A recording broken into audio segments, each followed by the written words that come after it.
News সত্যের পাশে। সুখবর নিয়ে এলো হামজা ফ্যাশন।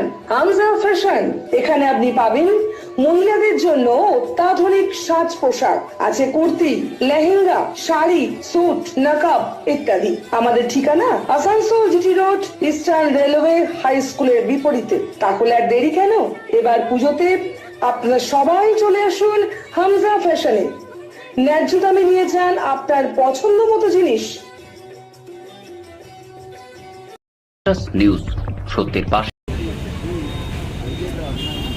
আজ আসানসোলের চেনিডাঙ্গুল এলাকায় প্রায় 11 বছর ধরে বন্ধ একটি দোকান খোলা হলো।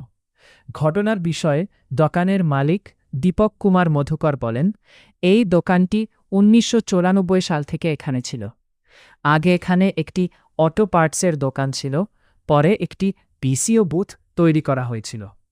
দীপক কুমার বলেছিলেন যে তিনি বিজেপির সমর্থক হওয়ায় কিছু বিজেপি নেতা তার দোকানে এসে বসতেন।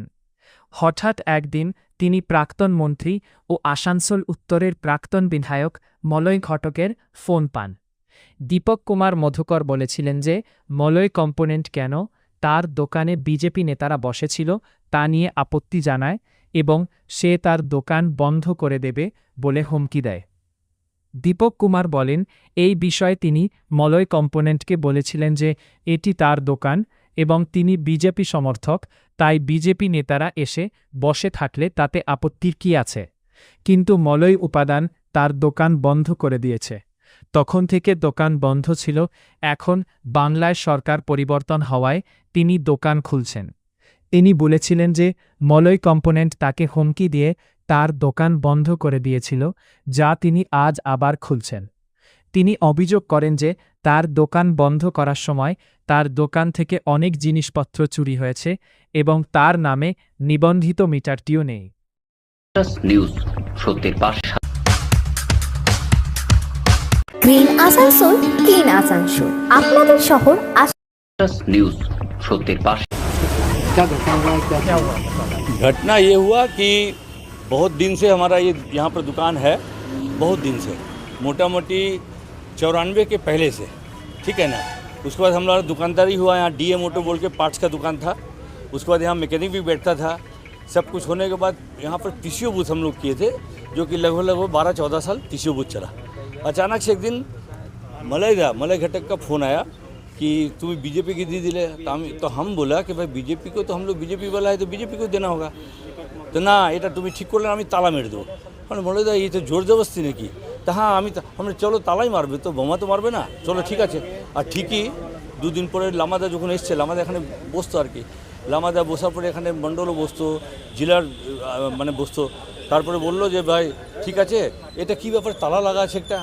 আমি ফোন করলাম, বলছে না আমি মেরে দিয়েছি, তোমার যা করার আছে করে নাও। ভয় একটু হয়ে গেল কি ভাই ওরা খুন খারাপ না করে। আমি আমার সংগঠনকে জানিয়েছি, সংগঠনও প্রস্তুত হয়েছে কি না আমরা সব সাথে আছি। কিন্তু সেই সময় মন্ত্রী বলছে ডাইরেক্ট, আমি মন্ত্রী, আমার পুলিশ আমার হাতেই পাওয়ার, কিচ্ছু করতে পারবে না। আর সে নিয়ে সেই সময় থেকে মোটামুটি 10-11 বছর থেকে বন্দি করে রেখেছে।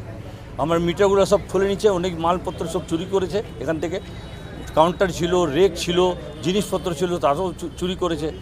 আর সবচেয়ে বড় ব্যাপার আছে মিটার, আমার নামে যে মিটার দীপক কুমার মধুকর বলে, সেটা দেখছি আজকে আর মিটার নেই, মানে পাল্টে দিয়েছে।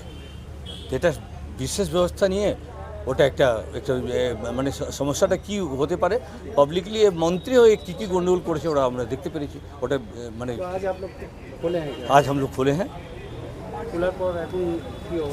पहले खबर हम भेजा कि भाई आप चाबी हमको वापस कर दीजिए, और विजयदशमी के दिन बहुत दिन पहले बोला था कि हम आपको चाबी दे देते हैं, किंतु चाबी वो नहीं दिए।